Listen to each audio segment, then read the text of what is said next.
Айжан 28 жаста. Жолдасы Мұрат 2 жыл бұрын жол апатынан қайтыс болған. Жалғыз ұлы Ерсұлтан. Сол кезде 6-да еді, қазір 8-де. Айжан күйеуінің жылдық асын өткізіп болған соң төркінін жағалап кетті. Төркінінде төр жоқ екенін кеш білді. Аға мен жеңгесі бір ұлмен келген жесір, бізге масыл болма деді. Жалғыз ұлына қарап, екеуміз өлсек те бірге өлеміз деп күнде егіліп жылайтын. Сол күндері мешітке жиі барып жүрді. Сол жерде оны көрді, яғни Қайсарды. Қайсар есімді намаз оқитын жігіт. Құран оқып отыр екен. Бір-екі рет тіл қатысып қалды. Кейін, апа, баланы жетектеп неге әрең жүрсіз деп сұрады. Айжан үндемей тұрып қалды. Қайсар жымиып, жесірдің көз жасын сүрткен жұмаққа жетеді деп қолына пакет берді. Сол сәттен бастап Қайсар оған ауылға апарып келейін, ет алып берейін деп қамқор бола бастады. Айжан алғашында қатты ұялды. Қайсар бауырым ғой, жас бала деп ойлайды. Бірақ Қайсардың көзі үнемі ұлын емес, өзін көретін. Көршілер, ой, мешіттің баласы ғой, жақсы жігіт деді. Ақыры бір күні Қайсар төркініңде таланбай ұлыңмен менікіне көшіп өт. Менің жанымда бол деді. Мен сені балаңмен аламын. Бала сауап деді. Айжан, жесірмін ғой, кім алады мені деп күліп еді. Қайсар шын айтты. Осылайша көп ұзамай Айжан Қайсардың некесіне отырды. Түнде Ерсұлтанды құшағына алып жатып, бәрі жақсы болады ұлым, енді сенің әкең бар деді. Ерсұлтан әке деген сөзді 3 жылдан бері айтпаған еді. Сол түні ол алғаш рет әкем бар ма, мама деп сыбырлады. Айжан көз жасын жастығына сіңіріп, тұншықтырып жылады. Айжан жаңа күйеуінің үйіне көшіп келгенде Ерсұлтан басында жатырқап жүрді. Жаңа үй, жаңа әке, жаңа бөлме, бөтен иіс. Қайсар алғашқы күндері өте жұмсақ болды. Балам, бері келші деп Ерсұлтанны жанына шақырды. Әке деп айт, қорықпа, әкеңнің ғой, енді мен, деп арқасынан қағатын. Көші бөлмеде ой, мына бала бағана қарай жаңа әке тапты деп сырттай сүйсіндім. Айжан да іштей Қайсарға риза еді. Шүкір, өгейлі көрмей өсетін екен деп дұға етті. Бір күні Ерсұлтан мектептен келіп, табалдырықтан аттай сала, әке, мен бүгін 5 алдым, деді. Қайсар газеттің ар жағынан бір сәт қарап, жарайсың, сабақты жақсы оқы, ертең мендей боласың, деді. Сол сәтте Ерсұлтан қуанып кетті, жүгіріп келіп мойнына асылды. Ал Айжан есіктің түбінде тұрып, Құдайым, осы бақ ұзақ болсыншы деді ішінде. Осылайша бірнеше ай бәрі жып-жинақы еді. Қайсар күнде мешітке барады. Кешке балаға тәтті әкеледі. Осы баланы оқытам, адам қылам деп ел жұртқа айтып жүрді. Бірақ түн ішінде Айжан кейде ұйықтай алмай жатып, күйеуінің баланы сұқтана қарап отырған көзін көріп шошитын. Қайсар не болды десе, жай тыныш, ұйықтап жатыр ма деп қарадым дейтін. Айжан күдіктенбеді. Нәпсіге ерік беріп отыр деп ойлайтын. Осылайша Ерсұлтан алғашында әкесіндей көрген адамға жүрегі ашылып үлгерді. Ал Қайсардың ішінде не жатқаны ешкім білмеді. Айжан жаңа тұрмысқа шыққалы көршілерінің аузы басылмады. Жесір, бала-шағасымен күйеуге тиді екен деген өсек тимады. Өсек тарады. Көрші кемпірлер шай үстінде күңкілдейтін, әй, ана бала өгей ғой, ертең өссе қайтер екен? Қайсар сабырлы жігіт еді. Жетім балаға әке болу оңай деймісің? Айжан кейде бұларды естіп жылайтын. Бәрі жақсы болар, деп Ерсұлтанды құшағына қысып ұйықтайтын. Ал Қайсар күннен күнге өзгерді. Бірде Ерсұлтан мектептен кір қоң болып келді. Шашы бытыққан шалбары батқақ. Қайсар есіктен қарсы алып, көрші Қанаттың ұлын қарашы, жіп жинақы, сөз тыңдайды. Сен неге сондай болмайсың, деді. Ерсұлтан төмен қарап қалды. Әке, кешірші, ойнап кетіппін, деді көмбірлеп. Қайсар оның құлағынан тартып,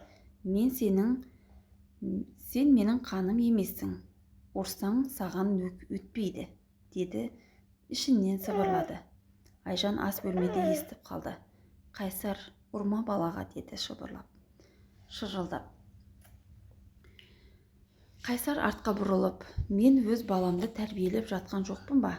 Сен де араласпа, деді ызаланып. Сол түні Ерсұлтан көрпесін құшақтап жылады. Мама, мені неге жек көреді? Айжан баласының маңдайына сүйіп, ұлым, ол ашумен айтты. Ол сені жақсы көреді, деді. Іштей Айжанның жүрегі тынышталмады. Құдайым, осы үйге неге жылу жоқ? Ал Қайсар көрші Қанаттың ұлын жиі масалға алатын болды. Көрші баласы сабақтан 10 алыпты. Сен болсаң ит боп қайтасың, деп Ерсұлтанды күнде күйіп кететін. Бала ішінде тығылып өсті. Үйде бұрынғыдай әке деп айқайлап кірмейтін болды. Тек мектептен келгенде аға үйде бар ма дейтін, деп күмілжіп. Ал Қайсар намазға барып келіп, жұрт алдында ұлыма бәрін үйретемін деп сөйлеп жүретін. Осылайша Ерсұлтан өз үйінде өгейлік көріп, бірте-бірте үнсіздікке сіңіп бара жатты. Сол түні Айжанның ұйқысы қашты. Қайсардың көзқарасы бұрынғыдан да суық. Түнгі намазға тұрғансып қайта келіп, Ерсұлтан ұйықтап жатыр ма деп үңіле береді. Айжан, не болды саған? Неге балаға жиі тиісесің, деді сақтанып. Қайсар бірден ашуланып, әйел адам еркектің ісіне араласпа. Мен ертең саған өз баламды табамын, деді зірк етіп. Айжан жүрегі суық қалды. Сол түні Ерсұлтан кішкентай жастықты құшақтап, анасына жақындап, мама, мені ол кісі ұрғысы келеді. Қашан әкем келеді, деді сыбырлап. Айжанның тамағына өксік тығылып қалды. Ұлым, сенің әкең ол көкте ғой. Ерсұлтан түн ортасында қайта оянып кетті. Қайсар оның бөлмесіне кіріп келді. Қайсардың көзі қанталап тұрды. Тұр орныңнан, деді қатқыл дауыспен. Бала қорқып орнынан тұра беріп еді. Қайсар бас салып құлағынан сүйреп әкетті. Сен мені адам көрмейсің бе? Менің сөзімді неге тыңдамайсың, деп ұрсып, бетін шапалақтады. Ерсұлтан жылап, папа кешірші дегенше болған жоқ. Қайсар оны итеріп жіберді. Ерсұлтан жерге шалқасынан түсті. Сол сәтте ғана Айжан жүгіріп келіп, не болды? Балама не істейсің, деп шырылдады. Қайсар үсті басын түзеп, тентек, ойнамайтын жерде ойнады. Мен ақшамды алып кетті. Тәрбиелеуім керек, деп ашуын жасырып шықты. Айжан ұлын құшақтап көрпесіне ұрады. Таңға жуық Ерсұлтан ұйықтамай, көз іле алмай шықты. Ертеңіне таң ата сала мектепке бармай, аулаға шығып кетті де, үйден жырақтап, көрші кемпірдің бос сарайына кіріп тығылды. Мен үйге бармаймын. Мен ол жерден қорқамын, деді жүрегі шымырлап.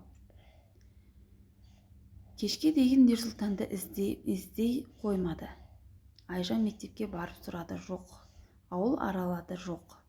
Көрші кемпірлер есігін ашса, сарайдан түрі бозарып Ерсұлтан шықты. Балам, не істеп жүрсің мұнда? Десе, Ерсұлтан бір ауыз тіл қатпай жылап берді. Қайсар жұртқа, тентек бала тәртіпке көнбейді, көршінің сарайында былығып тастапты, деп жала жапты. Ал Айжан ұлына қарап алғаш рет күйеуінен шошынды.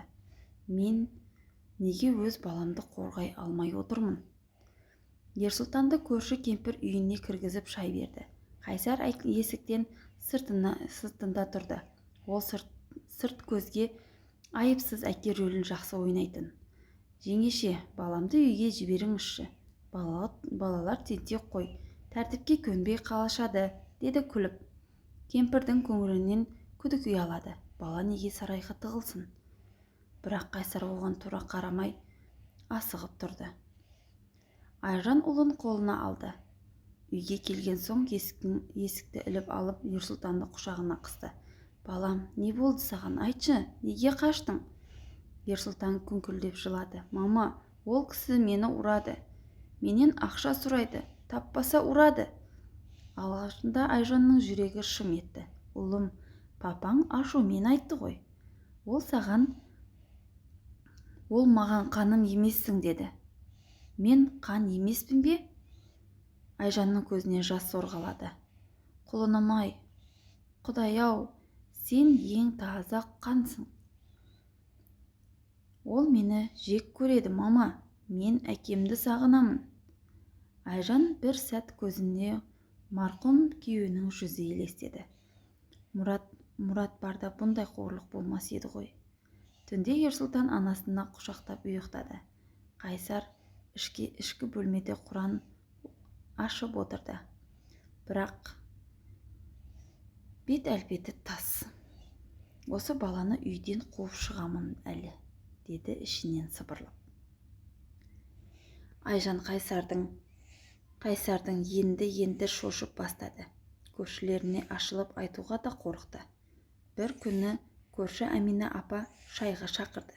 Айжан екеуі бір дастарханда отырды да көзінде жасын жасыра алмай қалды.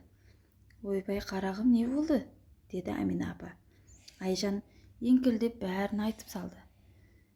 Көршім-ау, ол Ерсұлтанды ұрады, қорқытады. Ұлым үйге келгісі келмейді. Қайсар адам емес. Әмина апа ұрғандай болды. Ей Айжан-ау, Қайсар мешіттің баласы ғой, Құран оқиды, намаз оқиды. Ондай адам жаман бола ма? Бала тентек шығар. Айжанның жүрегі тасқа соғылғандай зырқ ете түсті. Апа, бала өтірік айтпайды ғой. Құранды жамылған адам бәрібір адам емес екен. Әмина апа екеудей күйде қалды. Бала, жаман сөз айтпа. Балам, жаман сөз айтпа, жұрт естіп қалар. Айжан көз жасын сүртті. Мен кімге айтам енді? Ерсұлтан сол уақытта үйге тығылып отырды. Қайсар сыртта еді. Бір кезде Ерсұлтан еден жуып жүрген Айжанға келіп, мама, мен мектепке барғым келмейді, деді. Неге құлыным? Ол кісі сабақ оқымасаң көршінің қарасынан шығып келесің, деді. Менің үстіме тағы күйе жағады. Айжан баласының басының құшағына басты. Құлыным, не істейін? Қайда барамыз? Сол түні Қайсар намазын оқып болып, Айжанға бажырая қарады. Балаңа үйрет, тағы қашып кетсе, екеуіңді де қуамын.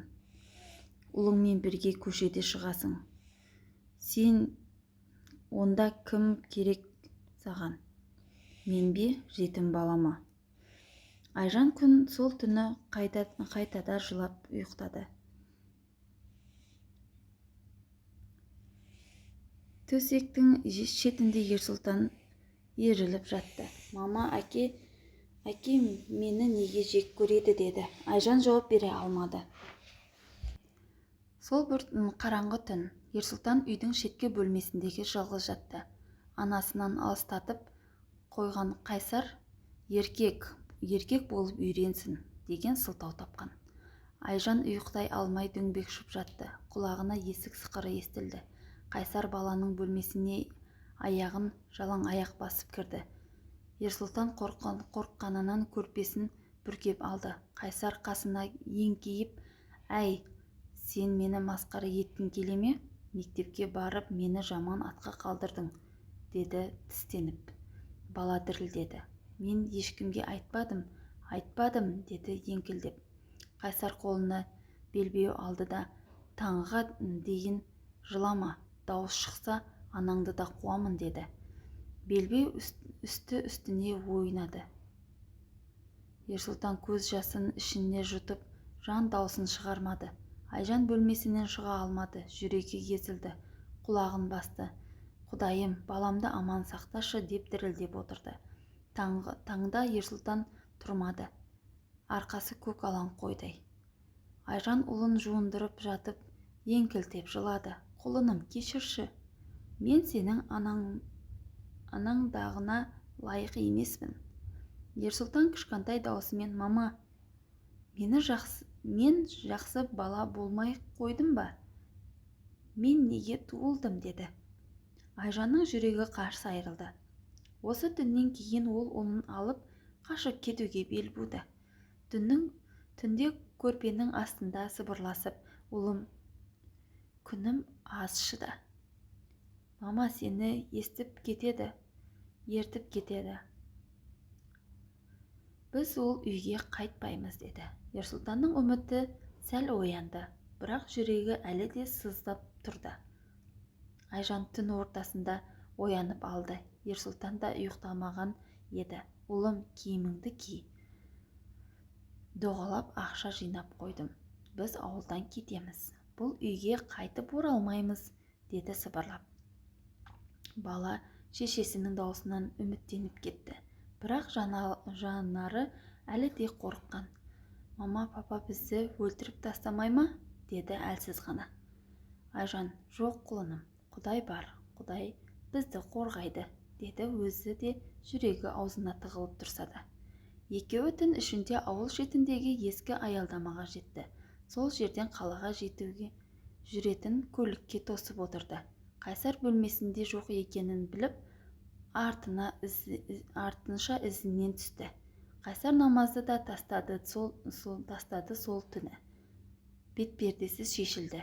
Ол түні қараңғысында екеуін тауып алды. Қайда барасың? Деп баж ете қалды. Айжан ұлын тас қылып құшақтады. Біз енді сенімен тұрмаймыз. Балама тиіспе. Өлсем де қайтып келмеймін, деді алғаш рет шынайы ашуын шығарып. Қайсар біртүрлі бұрқырап келді де Айжанның шашынан тартты. Ерсұлтан анасын жібермей жылады. Маманы ұрма, деп шырылдады. Осы кезде алыстан көрші Әмина апа мен бір-екі ауылдас келіп қалды. Ей, не болып жатыр? Түнде әйел мен баланы неге далада? Деді біреуі. Қайсар бірден қос рөлге түсті. Айжан ашулы, үйден қашып жатыр, балаға обал емес пе, деді екі жүзділеніп жымиып. Әмина апа енді ғана түсінді. Айжанның көзі көгерген, Ерсұлтанның арқасы тілім-тілім. Қайсар, намаз оқисың ғой. Сен адам емес екенсің, деді кемпір даусын қатқылдатырып. Айжан сол түні көршілерінің алдында шындықты айтқандай болды. Ол дінді жамылып, бізді құл етті, баламды қорлады. Мен кетемін, мен енді өлсем де қайтып келмеймін, деді үні дірілдеп. Әмина апа мен ауылдастары екеуін ауылдан алып шықты. Қайсар жалғыз қалды. Ол соңғы рет бәрібір қайтып келесіңдер, деп баж етті. Бірақ Айжан артына бір ретте қарамады. Айжан мен Ерсұлтанды ауыл адамдары жолға шығарып салды. Әмина апа құшақтап тұрып сыбырлады. Балам-ау, намаз оқығаның бәрі адам емес екен ғой. Айжан көз жасын көрсетпей бұрылды. Олар қалаға жетті. Бір бөлмелі жатақханадан пәтер алды. Айжан алғаш рет өзі еркімен есік құлыптады. Мына есікті енді ешкім күшпен ашпайды, құлыным, деді Ерсұлтанға.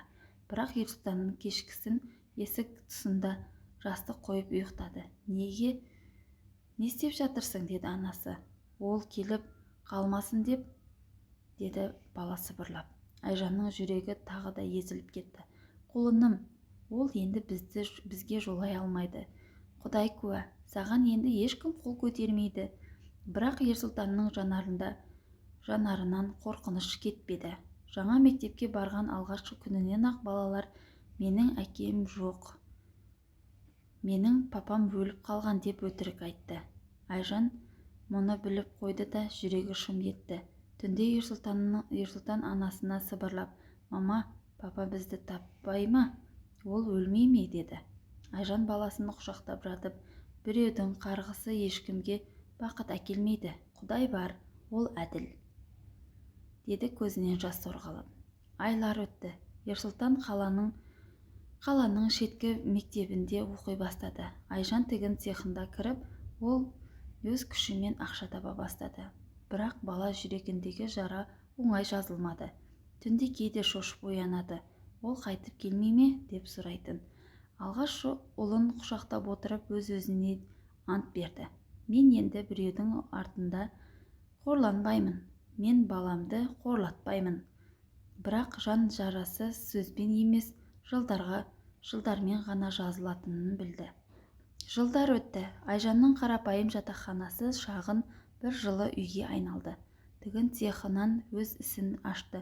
Таңнан кешке дейін тігіп жүріп, баласын ешкімге жалтақтатпай өсірді. Ерсұлтан мектепті үздік бітірді. Бірақ сыныптастарының әкесі кім деген сұрағы жанын қажады. Бір күні Ерсұлтан анасына қарап, мама, неге менің әкем осылай болды, деді. Айжан үнсіз қалды. Ол саған әке емес еді, құлыным. Әке баласын ұрмайды, қорламайды. Әке баласын қорған болады. Біреудің өгейі саған өгей көр болды, деді көзіне жас алып. Жылдар өткен соң Ерсұлтан жігіт болды. Бір күні ауылдан бір хабар жетті. Қайсар Мәскеуден болып кеткен. Жұрттың ала жібін аттаған Намазхан түбі өз қарғысқа қалған еді. Айжан ұлына қарап, ол бізге не істесе де, біз қарғыс айтпаймыз, Құдай бәрін көреді, деді. Ерсұлтан ауылға барып Қайсарды көрді. Таңғы суық жел, сарайдың іші, иіс қоңыз. Қайсардың көзіне тіке қарады. Сен мені жек көрдің, қорладың, бірақ мен саған ұқсамаймын. Мен сені кешірдім, бірақ менің өмірімде сен жоқсың, деді. Қайсар жыламады да, күлмеді де, тек жалғыз қалды. Ерсұлтан анасын алып қалаға қайтты. Жолда Ерсұлтан анасының қолынан ұстап, мама, сен менің ең мықты адамымсың. Сен мені қорлықтан емес, өзіңнің махаббатыңмен құтқардың, деді. Айжан көзіне жас алды. Сен менің тірі қалу себебімсің, ұлым. Сен сол күні олар алғаш рет қорықпай тыныш ұйықтады. Намазды жамылып харамға барған адам түбі құлайды. Адам махаббаты, ана махаббаты ең мықты қалқан. Баланың жүрек жарасы жылдармен жазылады, бірақ ол үмітпен қайта тұрады. Намаз оқылғанның бәрі молда емес дегім келеді. Әңгімені түн ортасында болса да жаздым. Оқырмандарым күтіп қалған шығар деген оймен.